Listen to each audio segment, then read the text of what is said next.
Hello guys, welcome to Python Vibes. आज हम start करने जा रहे हैं chapter number 8 class 12 CS database concept. तो चलिए शुरू करते हैं।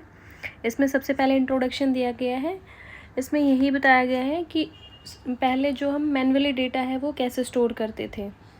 देखिए यहाँ पे the class teacher mark daily attendance of the student in the class in the attendance register. The teacher record P for present, A for absent against student roll number on each working day. देखिए जो class teacher है वो daily attendance mark करती है students की, वो record करती है P प्रेजेंट के लिए, A एबसेंट के लिए। If the class strength is 50 and working days in a month are 26, तो उसको कितना रिकॉर्ड, देखिए अगर क्लास की स्ट्रेंथ 50 है और जो हमारा वर्किंग डेज है मंथ में वो 26 है, तो 50 इंटू 26 रिकॉर्ड उसको क्लास टीचर को मैनुअली मतलब रिकॉर्ड रखना पड़ेगा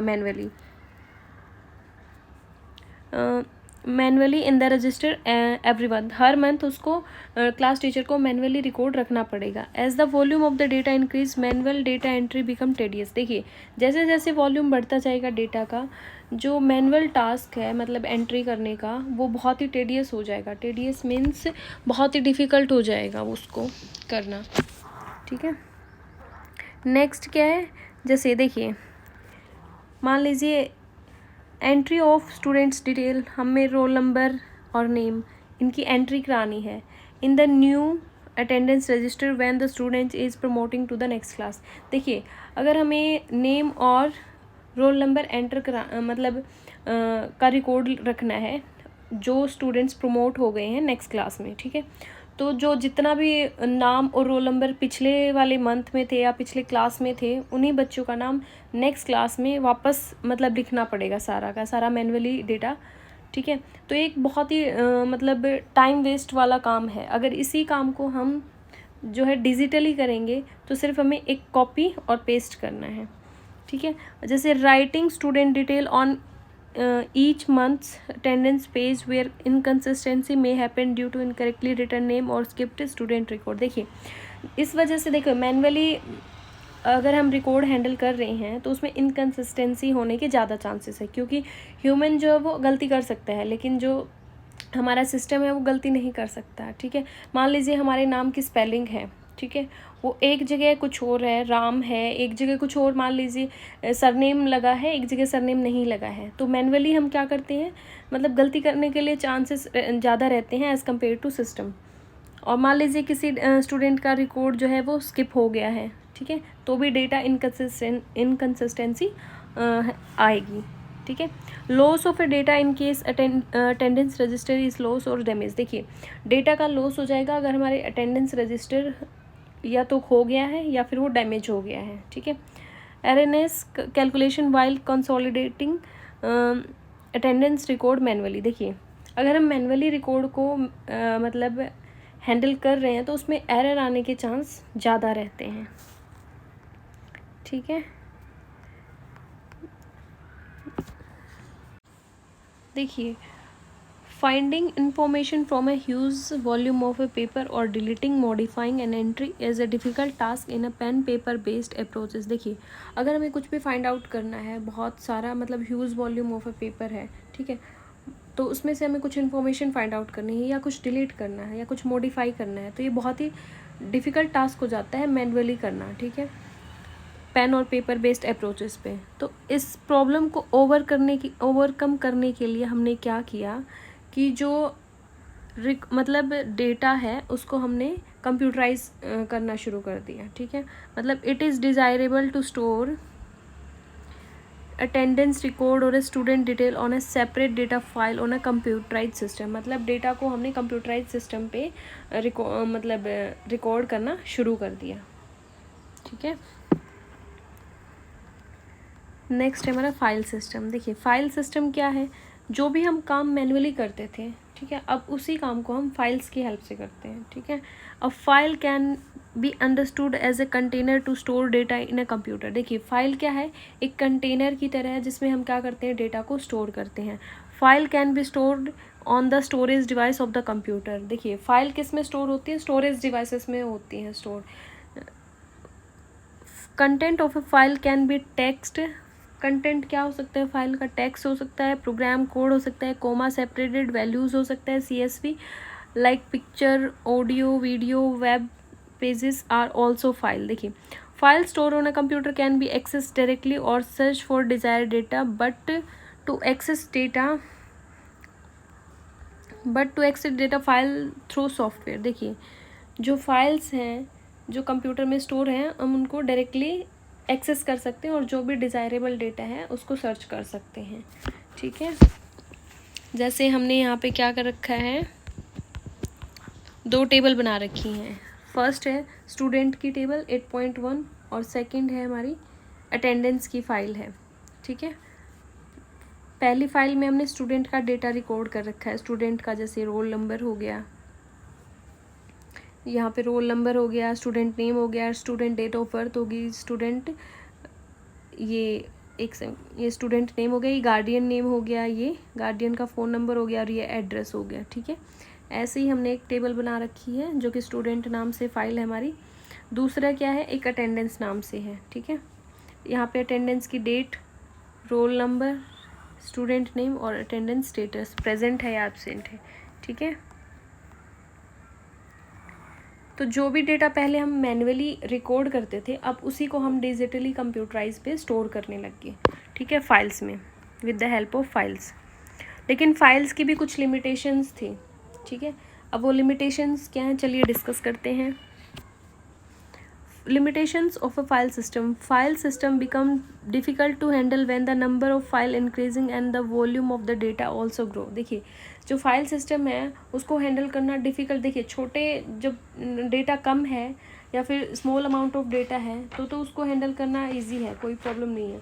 लेकिन जैसे ही अमाउंट ऑफ डेटा ज़्यादा है तो फाइल सिस्टम सही नहीं है। जैसे अमेजोन हो गया, गूगल हो गया, एप्पल हो गया। ठीक है, तो इस केस में जो है हमारा डेटा फाइल काम नहीं करेंगे, इसके लिए हमें डेटाबेस की ही ज़रूरत पड़ेगी। ठीक है, तो जब हमारा अमाउंट ऑफ डेटा कम है तो file system is okay, no problem. लेकिन जैसे ही अमाउंट ऑफ डेटा ज़्यादा है तो हमारा जो फाइल सिस्टम है वो काम नहीं कर पाएगा। तो चलिए हम डिस्कस करते हैं क्या क्या लिमिटेशंस हैं। Difficulty in excess, file themselves do not provide any mechanism to retrieve data। देखिए, ये क्या कह रहा है कि जो फाइल्स हैं वो कोई मैकेनिज़्म नहीं प्रोवाइड करती डेटा को रिट्राइव करने के लिए। ठीक है, data maintain in file are access through application program. जो भी डेटा फाइल्स में मेंटेन होता है वो किसके थ्रू एक्सेस होता है, एप्लीकेशन प्रोग्राम्स के थ्रू एक्सेस होता है। While writing such programs, the developer may not anticipate all the possible way in which data may be accessed। देखिए, जब जो डेवलपर है वो प्रोग्राम लिखता है तो वो सारे पॉसिबल वेज़ को नहीं सोच पाता है कि भी किस किस तरीके से एक्सेस किया जा सकता है डेटा। ठीक है, so sometimes it is difficult to access data in a required format. तो इसलिए कभी कभी क्या होता है कि डिफ़िकल्ट हो जाता है डेटा को एक्सेस रिक्वायर करना, एक्सेस करना जिस फॉर्मेट में हम चाहते हैं। ठीक है, अब इसका एग्जांपल क्या है कि मान लीजिए एक्सेल में हमारा डेटा पड़ा है और उसमें काफ़ी ह्यूज अमाउंट ऑफ डेटा है और उसमें हम कुछ सर्च करना चाह रहे हैं।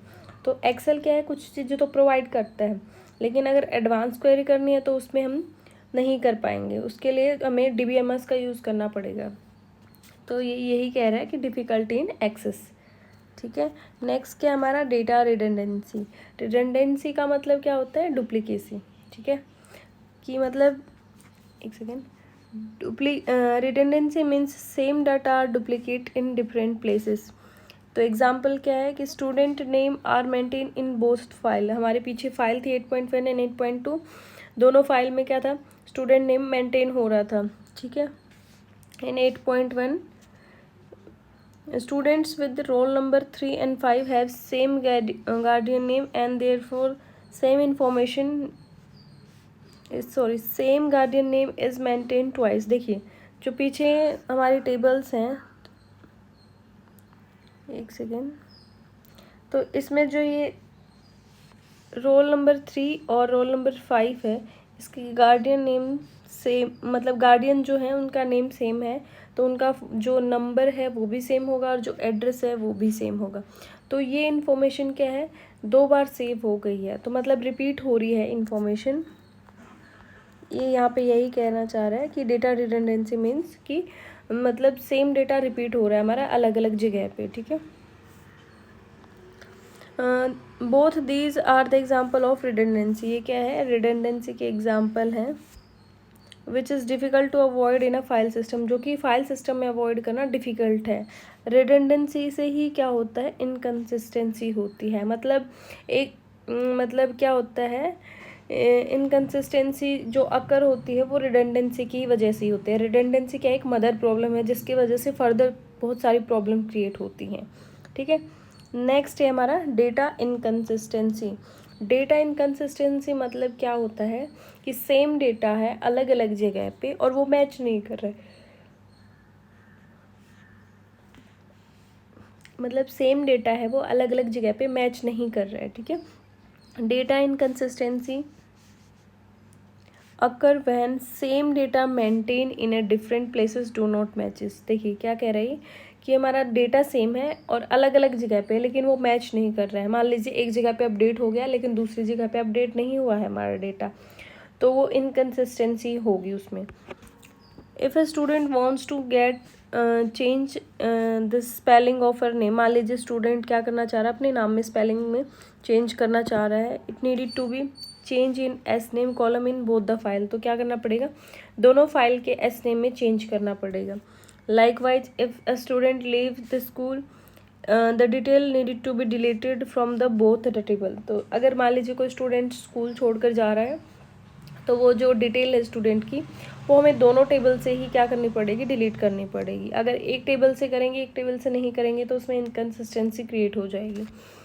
As the file are being maintain by different people the change may not happen in one of the file, in that case the student name will be inconsistency of the file। अगर मान लीजिए देखिए data जो हमारे जो files हैं वो maintain करते हैं वो अलग अलग पीपल करते हैं, ठीक है। और हमने मतलब जो भी चेंज कर रहा है उसने एक फाइल में कर दिया दूसरी में नहीं किया, ठीक है। तो उस केस में क्या होगा, इनकन्सिस्टेंसी क्रिएट हो जाएगी। नेक्स्ट है डेटा आइसोलेशन। डेटा आइसोलेशन क्या होता है, देखिए डेटा आइसोलेशन का मतलब होता है अकेला, ठीक है। मान लीजिए यहाँ पे क्या कह रहा है, both the files 8.1 and 8.2 students जो है, जो टेबल स्टूडेंट और अटेंडेंस दोनों टेबल क्या है, रिलेटेड है स्टूडेंट से, ठीक है। लेकिन उनमें क्या है, देयर इज़ नो लिंक और मैपिंग बिटवीन देम, उनमें क्या है, कोई भी लिंक नहीं है। जिस वजह से अगर हमें कोई इन्फॉर्मेशन रिट्राइव करनी है तो हमें क्या करना पड़ेगा, अलग अलग से दोनों टेबल में विजिट करना पड़ेगा, ठीक है। The students will have to write separate program to access these two files. तो स्कूल को क्या करना पड़ेगा कि सेपरेट सेपरेट दोनों मतलब टेबल्स को विजिट करने के लिए सेपरेट प्रोग्राम लिखना पड़ेगा, ठीक है। ये किस लिए हुआ, क्योंकि ये क्या नहीं करते, डेटा मैपिंग को सपोर्ट नहीं करते। अगर डेटा मैपिंग को सपोर्ट करते तो हम एक ही टेबल के थ्रू सारा डेटा एक्सेस कर सकते थे, ठीक है। In more complex system where data files are generated by different persons at a different time. देखिए जब भी मतलब स्मॉल अमाउंट ऑफ डेटा पे तो ठीक है, लेकिन अगर बहुत लार्ज अमाउंट ऑफ डेटा है, काफ़ी जो बड़ी बड़ी कंपनियां हैं वहाँ पे हमारा डेटा बहुत कॉम्प्लेक्स हो जाता है, तो वहाँ पे क्या होता है कि डेटा डिफरेंट डिफरेंट पर्सन के थ्रू हैंडल किया जाता है, ठीक है, अलग अलग टाइम पे। तो फाइल हैं जो file being created in isolation में भी डिफरेंट फॉर्मेट। तो देखिए अलग अलग पर्सन के थ्रू क्या बोलते हैं, अलग अलग फाइल जनरेट की गई हैं तो वो अलग अलग फॉर्मेट में ही होगी। तो उस in such a case it is difficult to write a new program to retrieve data. तो ऐसा तो नहीं है कि हम हर बार एक नया प्रोग्राम ही लिखेंगे हर डेटा रिट्रीवल के साथ, ठीक है। तो ये चीज़ें बहुत ही डिफ़िकल्ट हो जाएगा कि हम डेटा को रिट्राइव करें, कि हमें हर बार क्या बोलते हैं एक नया प्रोग्राम लिखना पड़ रहा है कि कुछ भी डेटा रिट्राइव करना है तो उसके लिए, ठीक है। So it is difficult to write a new application program to retrieve data from different file maintain at a different places. One has to understand the underlying structure of files as well, ठीक है। Next क्या है हमारा, data dependency.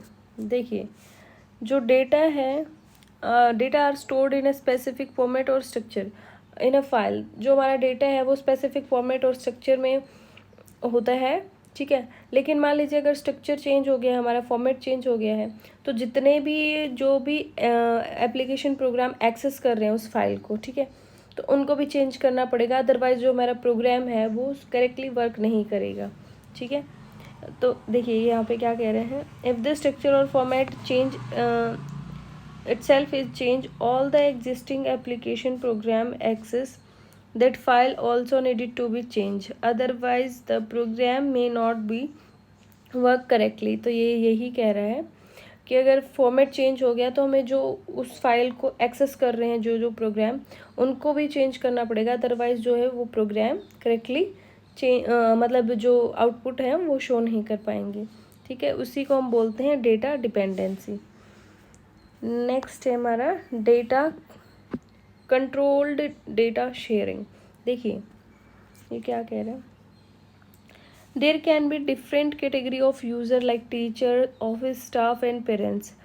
जो data को access करते हैं वो डिफरेंट टाइप के यूज़र होते हैं, जैसे टीचर्स भी हो गए, ऑफिस स्टाफ भी हो गया, पेरेंट्स भी हो गए। Ideally not every user should be able to access all the data. देखिए हर एक यूज़र को हम एक्सेस नहीं दे सकते कि वो सारे डेटा को एक्सेस कर सके, ठीक है।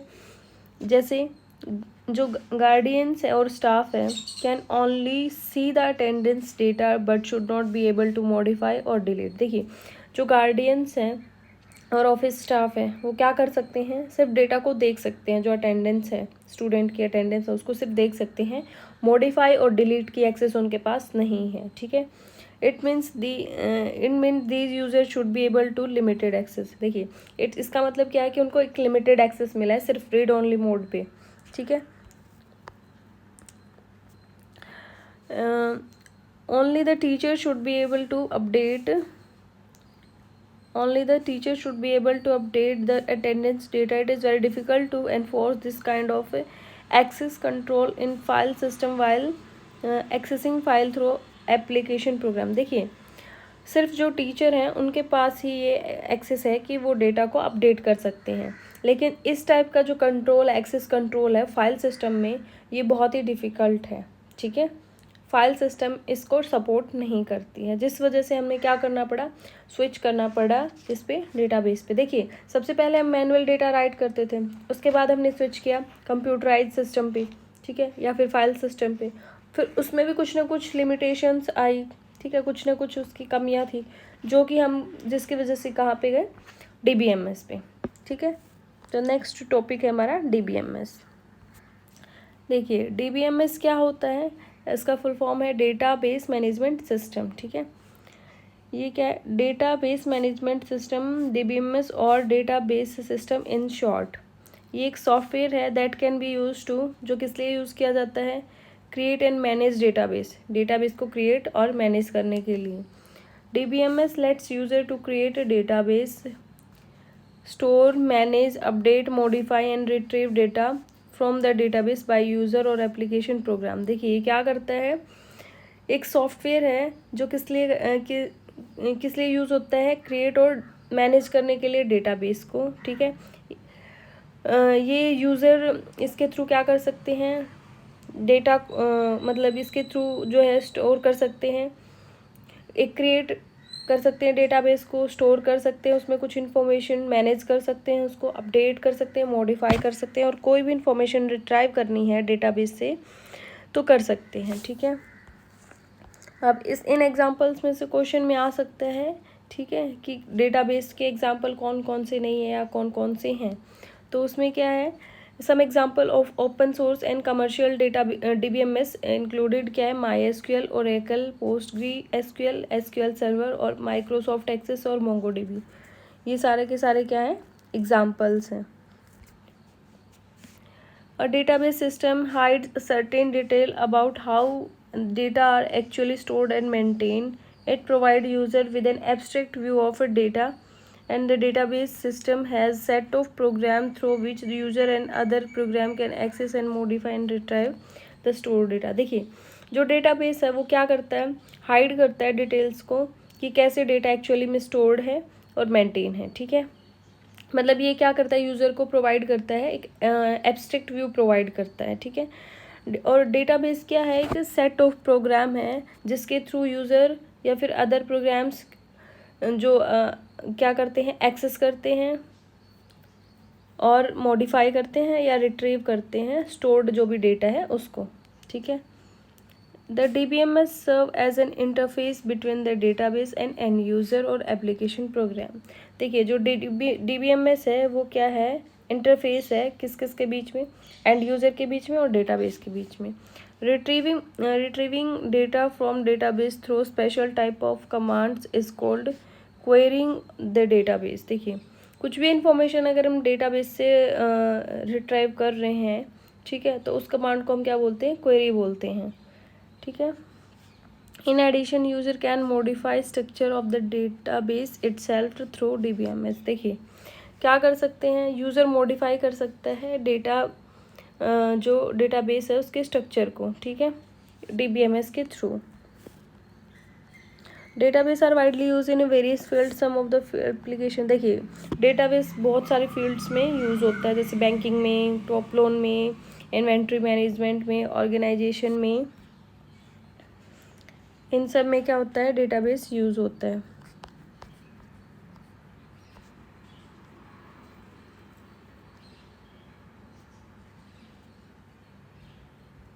एक second,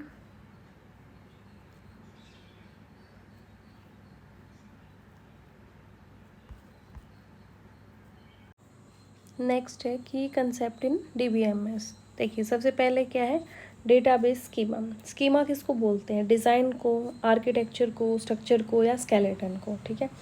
database schema is the design of A database, it is skeleton of the database that represent the structure. देखिए क्या है कि मतलब डेटाबेस का डिज़ाइन को रिप्रेजेंट करता है, स्केलेटन को या स्ट्रक्चर कैसा है डेटाबेस को, उसको हम स्कीमा बोलते हैं। जैसे table name and their column or field, ठीक है। क्या नेम है टेबल का और क्या उसके कॉलम और फील्ड है, ठीक है। The data type of the each column can hold, कि मतलब किस टाइप का डेटा टाइप हर एक कॉलम ने होल्ड कर रखा है। Constraint on the data to be stored if any, कोई कॉन्स्ट्रेंट अप्लाई कर रखा है या नहीं कर रखा है। द रिलेशनशिप अमंग टेबल, अगर एक से ज़्यादा टेबल है उनके बीच में रिलेशनशिप है या नहीं है, ठीक है। Database schema also called the visual and logical architecture. Database schema को हम क्या बोलते हैं, विजुअल और लॉजिकल आर्किटेक्चर भी बोलते हैं, जो कि हमें बताता है कि how the data are organise in a database, की एक डेटाबेस में जो है डेटा कैसे ऑर्गेनाइज है, ठीक है। नेक्स्ट है हमारा डेटा कॉन्स्ट्रेंट। देखिए कॉन्स्ट्रेंट क्या होते हैं, कुछ रूल होते हैं, कुछ रिस्ट्रिक्शंस होते हैं जो हम अप्लाई करते हैं डेटा पे, ठीक है। Sometimes we put a certain restriction or limitation on the type of data that can be inserted in one or more column of a table। देखिए क्या कह रहा है कि हम है ना कुछ रिस्ट्रिक्शंस या लिमिटेशंस या कुछ रूल जो है बाउंड कर देते हैं डेटा पे, ठीक है, जो भी हमारे टेबल में जो भी डेटा है, ठीक है। This is specify by one or more constraint on the column while creating table. जैसे कि क्या है, one can define the constraint that the column mobile number can only have non negative integer value of exactly 10 digit. यहाँ पे हमने दो condition लगा दी हैं कि एक तो एग्जैक्टली 10 डिजिट होने चाहिए, ठीक है, ऐसे करके पूरा 10 डिजिट होनी चाहिए, ना तो 10 से कम होनी चाहिए ना 10 से ज़्यादा होनी चाहिए। दूसरी क्या कंडीशन क्या है, नॉन नेगेटिव, कि नेगेटिव नंबर भी नहीं होना चाहिए। तो ऐसे ही हम कुछ कंस्ट्रेंट पुट कर देते हैं, ठीक है, कि जैसे हम कई बार फॉर्म फिल करते हैं तो उस पर कुछ इन्फॉर्मेशन नहीं फिल करते हैं तो वो सबमिट नहीं होता है, ठीक है। तो ऐसे ही कुछ रिस्ट्रिक्शन हो जाता है कि जब तक हम पूरी इन्फॉर्मेशन फिल नहीं करेंगे या एग्जैक्टली जो कंडीशन दिया उसको फॉलो नहीं करेंगे तो जो है हमारा डेटा तब तक सबमिट नहीं होगा। Since each student shall have one unique roll number, we can put the not null and unique constraint on the roll number column. Constraints are used to ensure accuracy and reliability of the data in the database। देखिए constraint के through क्या होता है, हम ensure कर पाते हैं accuracy को, रिलायबिलिटी को डेटा की डेटाबेस में, ठीक है। मेटा डेटा क्या होता है, ये देखिए, ये बहुत ही इंपॉर्टेंट टर्म है, इसका कई बार क्वेश्चन पूछ भी लिया जाता है कि what is a Meta data. The database schema along with various constant on the data. देखिए, जो डेटाबेस स्कीमा है उसके ऊपर हम कुछ कॉन्स्टेंट अप्लाई कर देते हैं, ठीक है, डेटा के ऊपर, और उसको स्टोर कर देते हैं डेटाबेस में, ठीक है। उसको हम क्या मतलब किस में, डेटाबेस कैटलॉग में या डिक्शनरी में, जो कि जिसको हम क्या बोलते हैं, मेटा डेटा भी बोलते हैं, ठीक है। मतलब डेटाबेस कैटलॉग या फिर डिक्शनरी, इसको हम क्या बोलते हैं, मेटा डेटा ही बोलते हैं। और एक दूसरी इन्फॉर्मेशन, दूसरी डेफिनेशन क्या है कि अ Meta data is a data about the data. मतलब ये भी हमारी क्या है, मेटा डेटा की इन्फॉर्मेशन ही, डेफिनेशन ही है, ठीक है। और ऊपर भी क्या है, डेफिनेशन है। देखिए, द डेटाबेस स्कीमा अलोंग, मतलब कोई डेटाबेस स्कीमा जिसके ऊपर हम कंस्ट्रेन अप्लाई कर देते हैं डेटा के ऊपर, ठीक है, और उसको हम स्टोर कर देते हैं डीबीएमएस के थ्रू, ठीक है, किस में, कैटलॉग में, डेटाबेस कैटलॉग में या डिक्शनरी में, तो उसको हम क्या बोलते हैं, मेटा डेटा बोलते हैं। डेटाबेस इंस्टेंस, देखिए डेटाबेस इंस्टेंस क्या होता है, मान लीजिए हमारे पास कोई टेबल है जिसका हमारे पास स्ट्रक्चर है, ठीक है, उसमें हमारे कॉलम हैं, जैसे यहाँ पे क्या है कि यहाँ पे आईडी है, ठीक है, एक सेकेंड, जैसे हमारे पास फर्स्ट कॉलम है उसमें हमारे पास आईडी है, सेकंड कॉलम है उसमें हमारे पास नेम है, ठीक है, ऐसे ही करते करते, जैसे phone number, address, age, city, कुछ भी लगा लो, ठीक है। तो सबसे पहले हमारे पास क्या होता है, स्ट्रक्चर होता है, ठीक है। उसके बाद हम उसमें कुछ इन्फॉर्मेशन फिल करते हैं, जैसे ID 101 हो गई, ठीक है, नेम हो गया राम, ऐसे ही करते करते और इन्फॉर्मेशन जो ये फर्स्ट जो इन्फॉर्मेशन हमने फिल की है इसको हम क्या बोलते हैं, इंस्टेंस बोलते हैं। ऐसे ही हम नेक्स्ट में करेंगे तो उसको भी क्या बोलेंगे, इंस्टेंस बोलेंगे, जो भी इन्फॉर्मेशन हम फिल करते हैं, ठीक है। व्हेन वी डिफाइन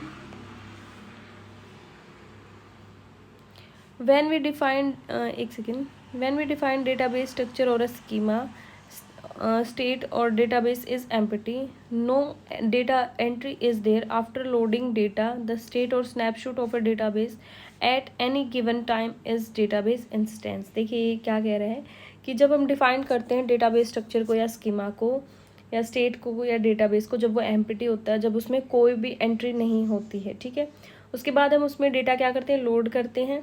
तो जो स्टेट होती है, जो स्नैपशॉट होती है डेटाबेस का उस गिवन टाइम पे, उसको हम क्या बोलते हैं, डेटाबेस इंस्टेंस बोलते हैं। We may then retrieve data through query और मैनिपुलेशन डेटा थ्रू अपडेशन। तो हम क्या कर सकते हैं, डेटा को रिट्राइव कर सकते हैं क्वेरी के थ्रू, मैनिपुलेट कर सकते हैं डेटा को, अपडेट कर सकते हैं, मॉडिफाई कर सकते हैं, डिलीट कर सकते हैं, ठीक है। The state of database can be changed and the database schema can have many instant at different time। देखिए एक ही टाइम पे बहुत सारे क्या हो सकते हैं, इंस्टेंस हो सकते हैं डेटाबेस में, ठीक है।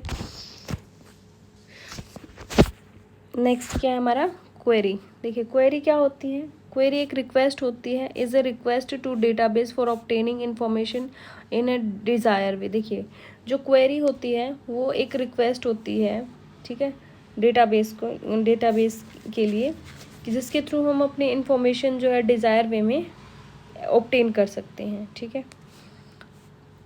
ये देखिए, a query is a request to a database for obtaining information in a desire way, मतलब डिज़ायर वे में हम अपनी इन्फॉर्मेशन को ऑब्टेन कर सकें। Query can be made to get data from one table or from a combination of table. देखिए query हम एक टेबल से भी कर सकते हैं, कॉम्बिनेशन ऑफ टेबल से भी कर सकते हैं, ठीक है। अब इसमें क्या कह रहा है कि देखिए, find name of all those student present on attendance date is a query to a database. मान लीजिए हम इस डेट के दिन ये पूछना चाह रहे हैं कि कौन कौन से स्टूडेंट प्रेजेंट थे, उन सब के नाम हमें चाहिए, तो ये क्या होगी, क्वेरी हो गई, ठीक है। टू रिट्रीव और manipulate data the user needed to write query using a query language.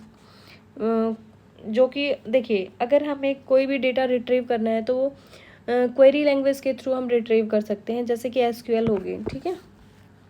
हम क्वेरी अप्लाई कर देते हैं, उसके बेसिस पे हमें जो डिज़ायर्ड रिजल्ट होता है वो हमें मिल जाता है, ठीक है।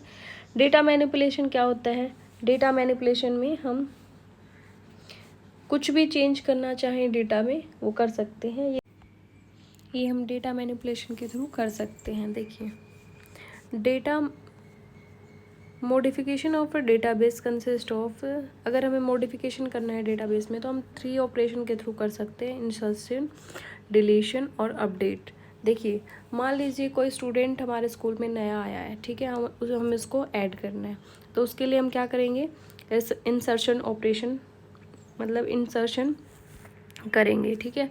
और अगर कोई हमें स्टूडेंट हमारे स्कूल से चला गया, ठीक है, देखिए यहाँ पे सबसे पहले क्या था, हमने जैसे Rivaan join as a new student in a class, तो उसके लिए हम क्या करेंगे, इंसर्शन ऑपरेशन अप्लाई करेंगे, ठीक है। और अगर इन केस कोई स्टूडेंट है वो स्कूल छोड़कर जा रहा है, तो उस केस में हम क्या करेंगे, उसके और उसके गार्डियन की इन्फॉर्मेशन को क्या करेंगे, उसके और उसके गार्डियन की डिटेल्स को हमें रिमूव करना होगा स्टूडेंट्स और गार्डियन या अटेंडेंस फाइल में से, तो उसको हम क्या बोलेंगे, डिलीशन ऑपरेशन बोलेंगे। और अगर हम मान लीजिए किसी की गार्डियंस का मोबाइल नंबर चेंज हुआ है, तो उस केस में हम क्या करेंगे, अपडेट ऑपरेशन का यूज़ करेंगे, ठीक है। नेक्स्ट क्या है हमारा, डेटाबेस इंजन। देखिए, डेटाबेस इंजन क्या है, एक अंडरलाइंग कंपोनेंट है, ठीक है। देखिए, database engine is the underlying component, ये क्या एक अंडरलाइंग कंपोनेंट है, और या फिर set of program used by database to create database handle various queries for data retrieval and manipulation.